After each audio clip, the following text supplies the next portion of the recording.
So here we are, guys, at number 7 in draft analysis. Excuse me.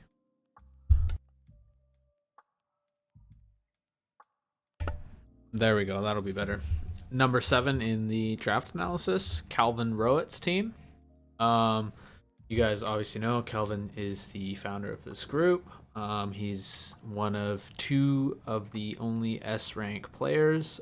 He has a very, very long record of top performances, so check that out if you haven't seen it. But let's hop into it. So I scored Calvin's team a 40.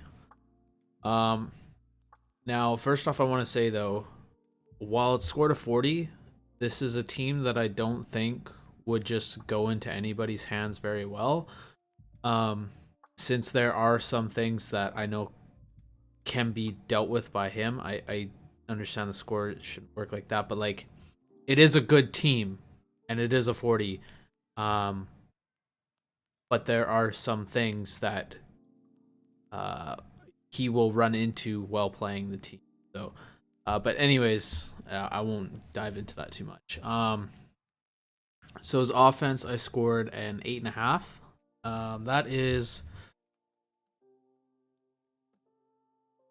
for a number of reasons. So his offense is extremely bulky. Every single Mon on that team has bulk. Either base 75s or base 90 defenses in both, with decent HP base as well, 70 or higher. Now 70 isn't that great when you're playing in high tiers, but this is lower tiers, and that base HP and base defense is going to be really useful to his longevity in a battle and the ability to change sets, especially with decent HP and defenses. So all of his mons that can be offensive can also be defensive as well, which is what makes his team and his offense in general really hard to prep for. So as an example, Drudigan can be good against your team offensively or defensively. So preparing for it is kind of difficult because are you going to be preparing for an offensive Drudigan or a defensive Drudigan? And that can really open up some big holes in your team if you aren't prepared for the correct one. So as an example, Glare defensively can be used offensively as well, or Mold Breaker / Sheer Force offensively. So, but offensively, the star on this team is Salazzle. This is a phenomenal offensive captain, a utility-based captain as well. As he showed in Game 1, that sub-toxic set, if unprepared for, can really break open your team quite easily and put you in a position to panic and have a lot of Pokemon get toxic, a lot of chip off for free. All Calvin's got to do is click sub or protect, and obviously, I mean, there's predictions involved in that, but he is generally getting that nice chip off for free, really. So, but yeah, the point of his offense is his bulky offense. He's gonna hit hard, and you're not gonna hit him very hard. So, his offense is also very disruptive with corrosive, toxic, glare, circle throw on Poliwrath, U-turn on Serena. These things are gonna be really annoying for the opponent, and like I said, it's gonna be very disruptive, and it's gonna kind of break down their mental and momentum as well. So Tauros is a sneaky offensive pick, I think, in the T5. Let me just double check here.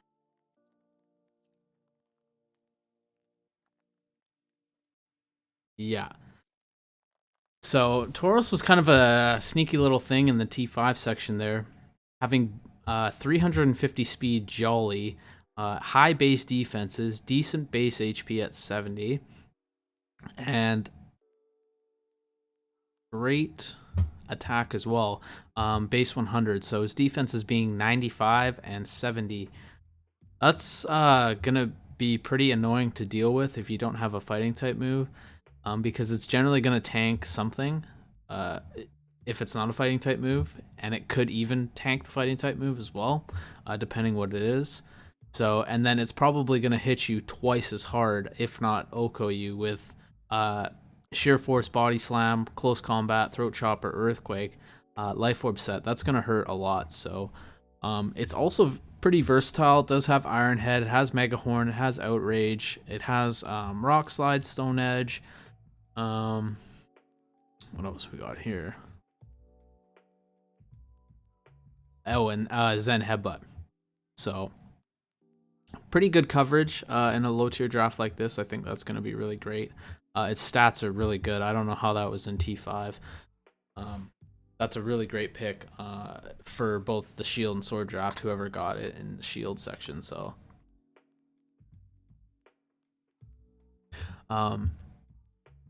but sorry, I'm jumping around a little bit here. I just the way I took my notes is I took it in the most glaring offensive presence, and Salazzle, Drudigan, and Tauros were pretty glaring to me in terms of offensive capabilities. So Tauros having just an amazing speed tier in this type of draft.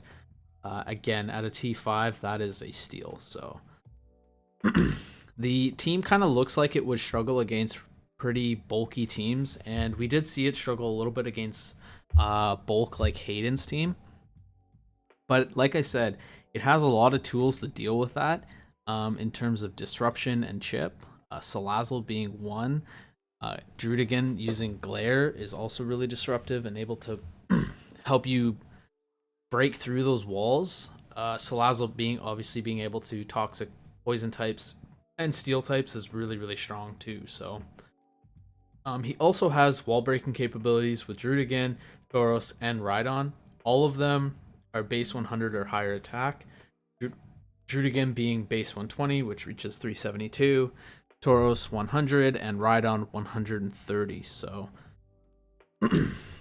like I was saying, his offense is bulky. Rhydon having Eviolite and 120 base defense, 105 base HP. I mean, this thing is gonna eat anything that it's not times 4 weak to in the defensive department. So Rhydon also having a plethora of coverage, just like his other offensive Pokemon, Drudigan, Serena, Salazzle, Tauros. He has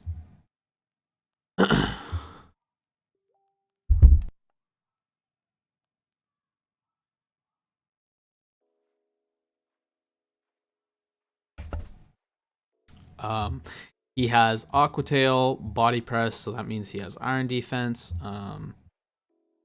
I can see that he has Iron Defense, so he does have Iron Defense. Be aware of that. That is going to be an extremely strong set if they don't have water or grass type Pokemon on their team. He has Curse available to him, Dragon Tail, Dragon Rush if he needs that extra power. He has Earthquake. He has Fire Punch. Heat Crash was a new one that came in the Generation 8. That is a really, really great way for him to cover instead of Fire Punch. I believe it will do more damage than Fire Punch since his weight is actually quite high. So that, he has Heavy Slam now as well too. Ice Fang, Ice Punch, Icy Wind if you need to lower the speed on this team. I don't think that's going to be the issue for this team. Team not being super fast, but I don't think the Icy Wind is needed at all. Mega Horn, what else? Outrage, Poison Jab, Stone Edge, Rock Slide, Shadow Claw, Rocks as well, and the ability to set up with Swords Dance, which is just terrifying with Eviolite and that base defense with HP. That's a really, really strong set, and I'll get into this in a second here, but there's a really good way that Rhydon can abuse this type of thing, and his team is kind of sneakily set up for it. Whether he knew this when he drafted, I'm not sure, but he definitely made a team able to abuse this. So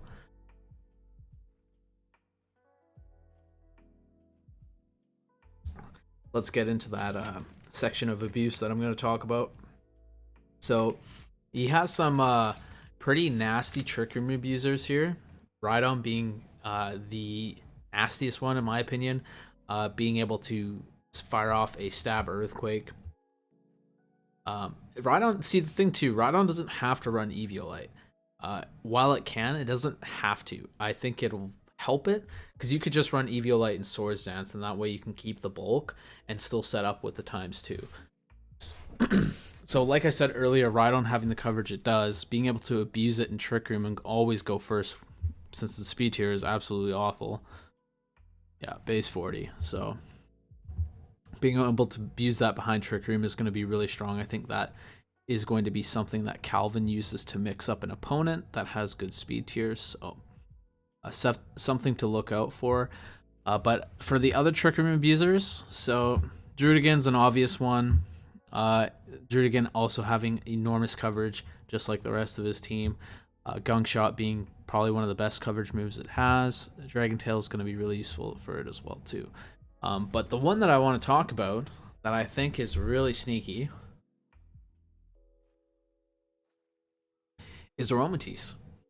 Now, I was just thinking about it in terms of Calm Mind since I knew it had Calm Mind, which I think is a good option for it, but Aromatisse gets Nasty Plot. Base 99 special attack, good bulk, Trick Room, it can set it up, or Bronzong can set it up. With Draining Kiss, Moonblast, it also has an enormous amount of coverage, as I said many times now, just like the rest of his team. That's a really terrifying thing to think about if you're in prepping. If you have high speed tiers, I recommend definitely looking into that just a little bit. This is a really, really strong point to Calvin's offense, I think. Having the ability to either go Trick Room, utility based and chip down, or run the type of offense that he's been running in the last 2 games. So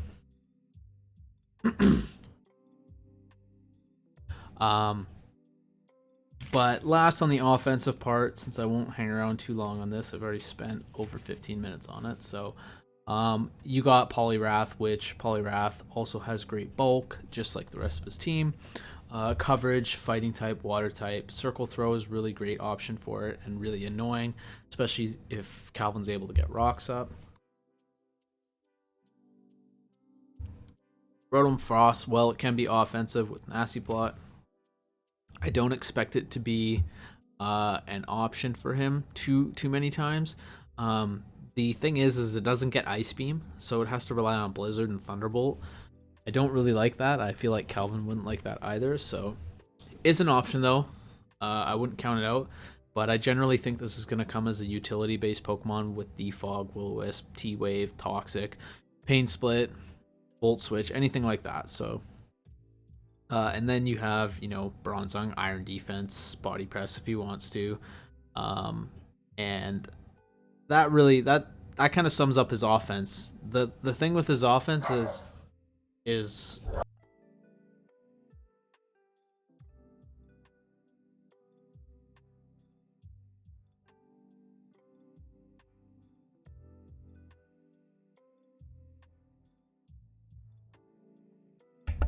sorry, excuse me, a lot of interruptions. The thing with Calvin's offense is the amount of versatility that it has in his Pokemon. All his Pokemon are able to be, well, basically all of them can do one or the other, offense or defense. It doesn't have to be one or the other. Like for example, like Drudigan's the best example here. It can be offensive or defensive, and that's what's going to make it hard to prepare for. So that paired with the bulk of his overall team, very, very strong. Going to be very hard to prep for. And if you prep it in the wrong way, not preparing for chip or something like that, this is going to be very disruptive to your team. So, but anyways, 8.5. Defense, I also scored an 8.5. Kind of for similar reasons as the offense. His defensive mons, like Jared's, have very offensive presence.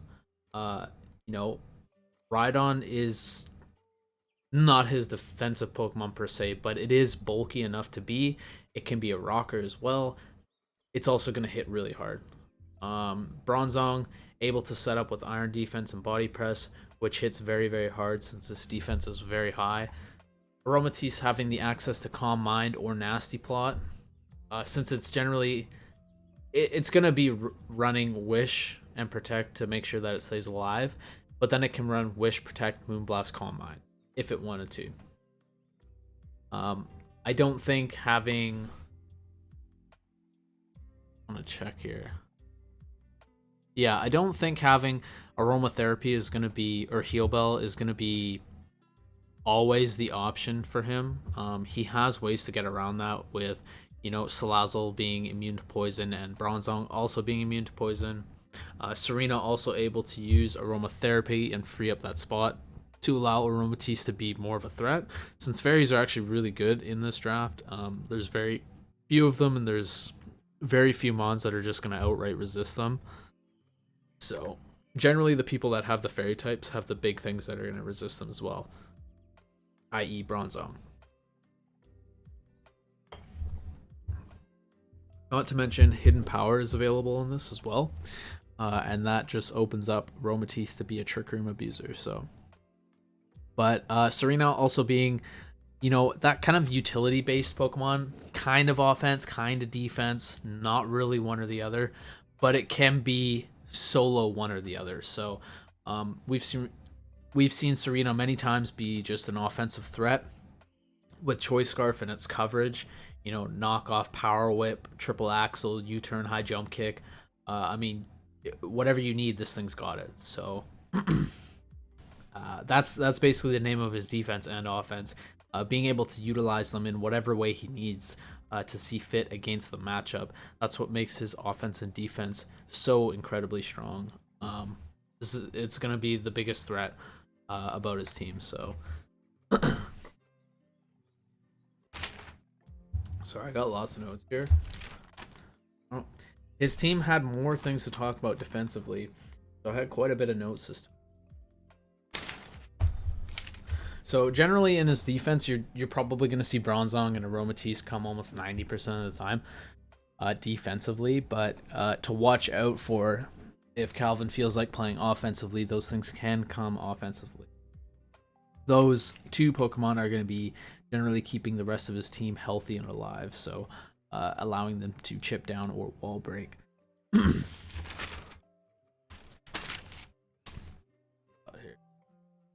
Drudigan having the ability to, like I've said many times, offensive or defensive, but defensively it can run Rough Skin, Rocky Helm, Glare, Dragon Tail, can run Toxic or Stealth Rock. Not to mention, Calvin has 3 Stealth Rock users on his team, and 3 reliable ones at that. Drudigan, Bronzong, and Rhydon. So, if any of them are on the team together, it frees up slots for one or the other. So, Serena being defensive, he can run Aromatherapy, Synthesis, Toxic, Trop Kick, Taunt, or it has double screens as well. That way, he's not only forced to use screens on things like Aromatisse or Rotom Frost or Bronzong. I don't think the screens are super viable for his team. I think it would just slow his team down and what his team wants to do. But it could be. You could even run Poliwrath defensively with Haze, Toxic, Whirlpool, and Circle Throw. It would be incredibly annoying and disruptive, just like some of his other mons on his team anyway, and it would fit in perfectly. So Haze being an incredible option for him against a team that really wants to boost. So, Rotom Frost, your standard defensive Pokemon, Pain Split, Defog, Thunder Wave, Volt Switch, Trick, Screens, Will-O-Wisp, anything like that. Tauros, while it can be defensive, I really don't think this is going to be a defensive option for him ever. The only thing I could think of is he may run Intimidate over Sheer Force just for that extra insurance against a really offensive opponent. And then Rhydon. I mean, like I said, not really your typical defensive Pokemon, but base 130, or what was it? Base 120 defense and base 105 HP with the Eviolite. I mean, that thing's thick, so definitely come prepared for that with a water or grass move. As for speed, so I think I could have rated this a little bit lower, but the thing is he has the ability to use Trick Room and not just use it, abuse it pretty well. With Rhydon and Aromatisse, Bronzong, or Drudigan, and then have Salazzle and Tauros in the back with high speed tiers to clean up if they need to. Salazzle having 366 speed, Tauros having 350, and then we kind of drop off a little bit with Serena at 267, Rotom Frost at 298, and Poliwrath at 262. So his speed tier is really not that bad, but he has Mons that are just like way below good speed tiers, and he can abuse Trick Room with it. Drudigan, Aromatisse, Bronzong, and Rhydon. And then he has Mons on the flip side of that are so fast that he may not need to use Scarf, and he can just clean up with those Mons. And then he has Mons in the middle of that are good Scarfers.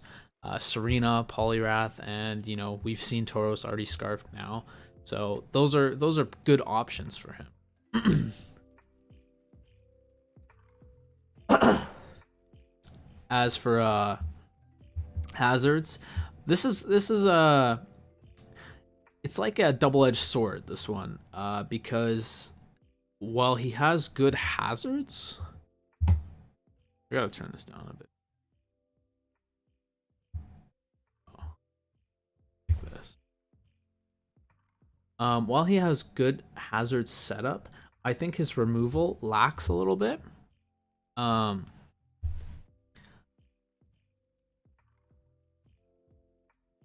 Why I say that is because if he's going against a team that is heavy hazards, he is more than likely going to need to rely heavily on Serena or Rotom Frost or Aromatisse to keep the team healthy or keep the hazards off the field. With that said, he would then need to run heavy duty boots on either Salazzle or Rotom Frost or both, just to make sure his team doesn't take too much chip damage, or he's going to need to not run heavy duty boots on those, and he's going to need to rely heavily on Aromatisse's wish support. So this is where I kind of feel like Calvin can get backed into a corner with this team. If the opponent is very, very keen on setting up hazards, this could slow his team down a lot, so and force Calvin to make a pressure decision that could cost him the game. So so like I was saying earlier, though, he has 3 really reliable stealth rockers in Drudigan, Bronzong, and Rhydon, Rapid Spinner in Serena, and a Defogger in Rotom Frost. So, but part of this hazards rating here is the amount of disruption and status his team has. You got, what did I write down? 5 viable toxic abusers. You have 1 glare abuser. You have what's the other one? You have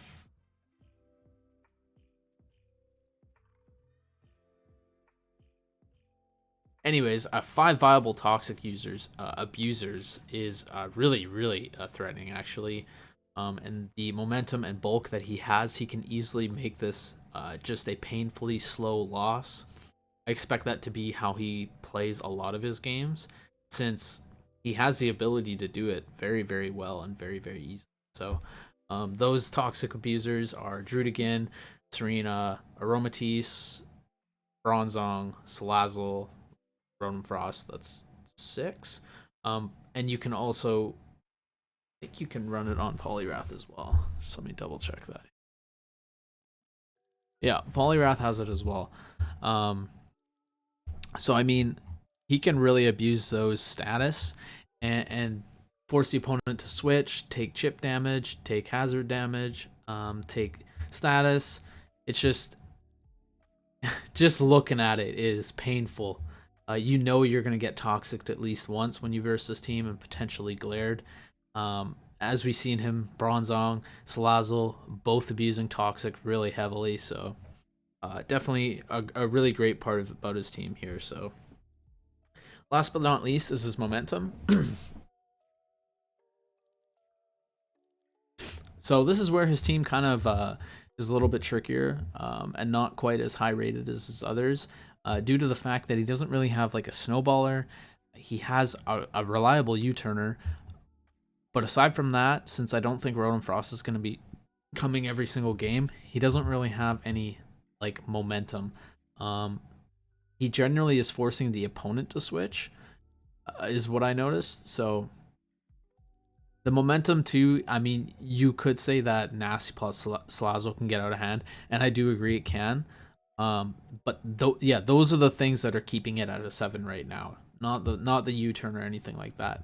The ability to Nasty plot with Salazzle or Trick Room and take away momentum is why his momentum is a 7 and not lower. So his ability to take away the momentum and Nasty plot Salazzle in the back. You have Tauros to clean up. You even have Drudigan using Dragon Tail and doing reverse momentum, in my opinion. I think that's the point of this, is his team kind of just takes away the momentum by forcing you to switch, take chip damage, take status. It's a really, really unpleasant way to lose a game. So this is definitely the key component to Calvin's team, is taking away your momentum. So and forcing you into a corner.